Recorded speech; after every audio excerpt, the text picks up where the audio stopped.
Well, hi, everybody. Today we are talking with Joshua Butler, who's the Chief Operating Officer of Falcon Events. They are an Irving-based virtual event company. And welcome, Joshua. Hi, Patty. Thank you so much for having me. Absolutely. Well, I think it's an interesting story that you started your company about a year ago, before any hint of COVID on the horizon.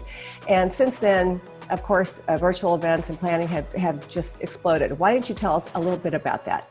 Sure. So my partner, who's Bill Mott, and I have been in this virtual event, hybrid event industry for a long time at very large event companies. And so between us, about a couple decades or more of experience producing very large hybrid. The event organizers also wanted to do a virtual component. Typically that would mean going on site, streaming that content, recording that content, and making it available online. In December of last year of 2019, my partner and I decided, it's finally time to kind of do this on our own. So we set off to found Falcon Events, and we really created it to be focused on the virtual, online, and hybrid event space. When the pandemic began in March, we were really perfectly positioned to take full advantage of the shift to virtual events.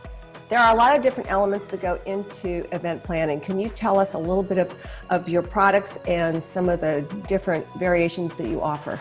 I say that we're a virtual event planning and production company because you really can't do a good job without a good plan, and that's absolutely where it begins. But we can go from planning all the way to post-event analytical phase. We can support you across all of your talent support.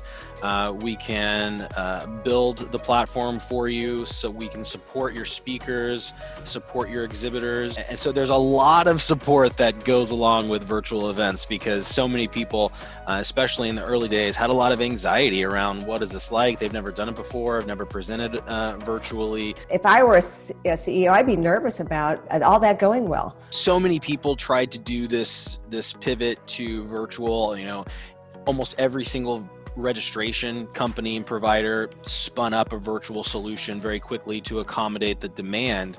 But unfortunately, it's a hard thing just to immediately get into and understand the complexities and the load required for, like you said, that many people. Yeah, I would think that there'd be so many gotchas. What happens is, the IT people, they test their servers under what they consider a load. Maybe that's 10,000 people, but nothing will prepare them for 10,000 people logging on to their very first virtual event for the very first time, right? Each one of those persons probably represents 100 clicks, click, click, click, click, click, click, click, click, click, click, all around the screen, right? Trying to figure out what they can do and how it works. And let's bring it up on my phone. Let's bring it up on my iPad. And so that's a whole other kind of load. And it takes definitely some experience to do it right. And what is it about IT people? They think they just have it all figured out. There's some ego thing going on. I've worked with so many of them like, oh, well, no, I can figure this out, Right. Well, it's ones and zeros, so everything's very black and white in that world. But unfortunately or fortunately, in events, there's a lot more gray. Well, how can companies really save money using your products? The truth is you need to have a budget to do a virtual event properly and effectively. Sure, we could all get on a Zoom without any sort of technical assistance or a WebEx or a Teams or GoTo, whatever you use. And that is one type of experience. But as I think we've all learned over the last 9 months, there's another level, there's another tier of virtual events that people are more expecting of now that they've experienced so many bad examples. Yeah, everybody's scrambling to just get better quality. Audio is such a challenge, and also just being able to roll in, your videos, being able to bring in outside content and just have that part flow.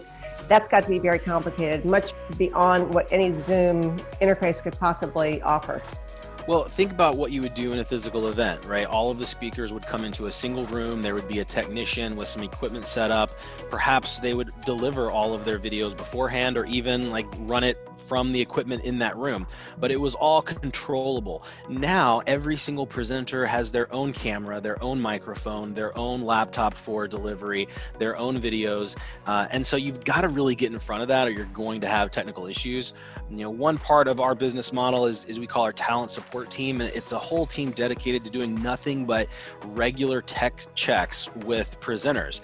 These are one-on-one, 15-minute, checking your camera, checking your audio, checking your internet quality, making sure you know how to use the app. When you think about just that alone, you start to see how the service side of the virtual event can really, grow your budget.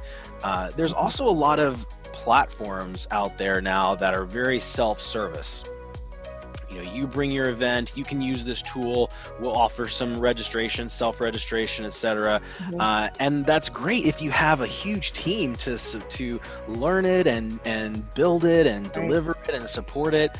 But really, it works so much better when you work with a team that understands the tools, understands the best practices, and can support you at each of those touch points. Once we get the vaccine, how do you see your business changing and growing still? Because I think people are still going to be using the whole idea of virtual, but then there will be some sort of hybrid going back to live events. What is your opinion on that? Digital event piece, the online event piece, has been this massive outreach and brought more attendees and more awareness to the event. And you're going to need to accommodate those people moving forward, because not all 100% of those people that you have now captured with your virtual event are going to be able to afford or are going to want to attend your next in-person physical event. So you have to have an option for them, and it has to be good based on what has happened over the last 9 months. You're actually hiring some employees that were furloughed from other companies just because of their skill set. Can you give us a couple examples? When very large amounts of people were laid off, such as through the airline industry, we were able to pick up, a number of flight attendants that, clearly had really great customer service skills and were really great for, front-end client-facing or end-user-facing experiences. And then from the event industry, this is a huge industry that has really taken a hit. Yeah, of all the industries, I think travel, hospitality, and live events have really taken the brunt of this. Is there a fun story unique to virtual event planning that you can share with us? One that comes to mind, we were doing a very large conference earlier in the summer, and the speaker was presenting, and all of a sudden their camera just went black, and everyone's trying to determine what is happening. About 2 minutes later, all of a sudden we get a new person come on board looking very disheveled, slightly wet, and this presenter had actually lost power and had run to their neighbor's home and convinced them to let them into their home and complete presentation of their topic at this conference. So lots of those moments, and some of them can be pretty fun. I appreciate the interview, and good luck. And if anybody needs a virtual event planning, we'll put the link down below the video. And I hope you get some business out of this interview.